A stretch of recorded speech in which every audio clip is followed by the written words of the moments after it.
बिस्मिल्लाहिर्रहमानिर्रहीम। अस्सलाम वालेकुम। गुज़िश्ता दिनों मंजूर पश्तीन को गिरफ़्तार किया गया और काफ़ी अरसे से इसका वावेला भी चल रहा था। आज की इस वीडियो में मैं आपको बताऊंगा कि ये पश्तून तहफ़्फ़ुज़ मूवमेंट के जो रहनुमा है मंजूर पश्तीन, ये कौन है। मंजूर पश्तीन ने मुकामी सतह पर अपनी महसूद तहफ़्फ़ुज़ तहरीक सन 2014 में शुरू की। वो मुल्क में इक़्तिसादी तरक्की की बात नहीं करता। वो नहीं कहता कि एक साल में सबके घरों में बिजली आ जाए, ना ही वो बेरोज़गारों को नौकरियां दिलवाने का वादा करता है, लेकिन फिर भी लोग इसकी बात सुनते हैं, जोक दर जोक इसके जलसों में चले आते हैं। कहने को वो कबायली इलाके का एक आम सा पख्तून है, लेकिन आहिस्ता आहिस्ता इसका हल्का बढ़ता जा रहा है। जब वो इस्लामाबाद में आता है तो किसी सरकारी पुष्ट पनाही, पटवारियों की मदद या मजहबी जियालों के बगैर ही लोग इसकी हिमायत में बोलना शुरू हो जाते हैं। जब लाहौर जाता है तो हज़ारों अफराद इसे खुशामदेद कहते हैं। जब वो कराची में जलसा करता है तो उसे चाहने वाले इससे भी पहले वहाँ पंडाल सजा लेते हैं। आखिर वो कौन है और चाहता क्या है। 26 साला मंजूर पश्तीन की लापता अफराद की बाजियाबी के लिए चलाई गई मुहिम अब एक मुल्क गीर तहरीक की शक्ल इख्तियार कर चुकी है।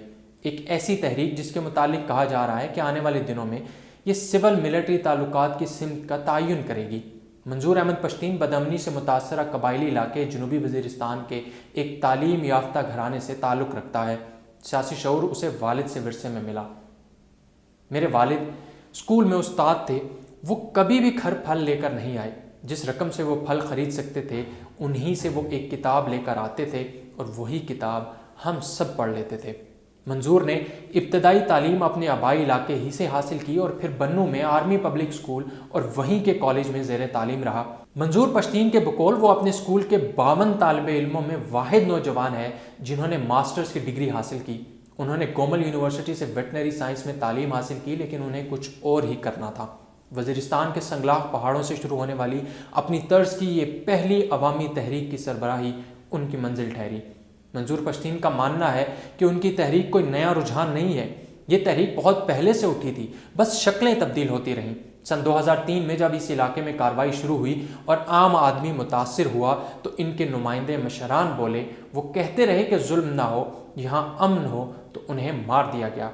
सन 2010 में जो बोलने की जुर्रत करता वो ख़त्म कर दिया जाता था, जो अमन की बात करता वो नामालूम अफराद के हाथों मार दिया जाता था। इसलिए हमें कहा जाता है कि ऐसी बातें आपको सिर्फ मौत दे सकती हैं और कुछ नहीं। मंजूर पश्तीन के मुताबिक वो अक्सर बमबारी, बारूदी सुरंगों के धमाकों और चेक पोस्टों पर लोगों को हरासा करने के वाक़यात के खिलाफ मुजाहरे करता था, लेकिन सबसे बड़ा मुजाहरा उन्होंने टांक में 15 नवंबर 2016 को किया, जिसमें सिक्योरिटी इदारों के खिलाफ नारेबाजी भी की गई थी। इस्लामाबाद में फरवरी 2018 के कामयाब 10 रोज़ा एहतजाज से फ़ायदा उठाते हुए मंजूर ने अपनी तहरीक की सिमत न सिर्फ तब्दील की और उसे पश्तून तहफ़्फ़ुज़ तहरीक का बड़ा कैनवस दे दिया, बल्कि उसकी तंजीमें नो भी शुरू कर दी। वो इस तहरीक का दायरा कबायली इलाकों से बढ़ाकर बलूचिस्तान और कराची तक फैलाना चाहता था। इस मकसद के लिए वो इन इलाकों में अवामी जलसों का भी सहारा ले रहा था। कौमी मीडिया पर कवरेज न मिलने का तोड़ उन्होंने सोशल मीडिया का फ़ायदा उठाकर निकाला है। इनकी फेसबुक प्रोफाइल पर ज़ख्मी, खून आलूद लाशों और कराची में मुबैना जाली पुलिस मुकाबलों में मारे जाने वाले वज़ीरिस्तान के नौजवान नकीबुल्लाह महसूद की तस्वीर मिलेंगी और अपना तारुफ वो हुकूक इंसानी के कारकुन के तौर पर करवाते हैं। वो फेसबुक लाइव्स के ज़रिए फरवरी के बाद से तहरीक के अंदर उठने वाले ख़दशात और सवालात का मुफस्सल अंदाज में जवाब देते रहे हैं और अपने कारकुनों को मुतमईन करने की कोशिश करते रहे हैं। साथ में पॉलिसी बयान भी जारी करते हैं, जैसा कि उनकी तहरीक इंतखाबी सियासत का हिस्सा कभी नहीं बनेगी। उनका कहना है कि उनकी तहरीक के पीछे इन माओं और बहनों के आंसू हैं जो अपनों के लिए टपक रहे हैं। मंजूर का इल्ज़ाम है कि कबायली इलाकों में फ़ज़ाई हमलों में मारे जाने वालों में दहशतगर्द नहीं बल्कि अक्सर आम शहरी थे। मंजूर पश्तीन का मौक़िफ़ है कि लापता होने वाले अफराद को सामने लाया जाए। अगर वो किसी गैर कानूनी काम में मुलव्विस हैं तो उन्हें कानून के कटहरे में लाया जाए।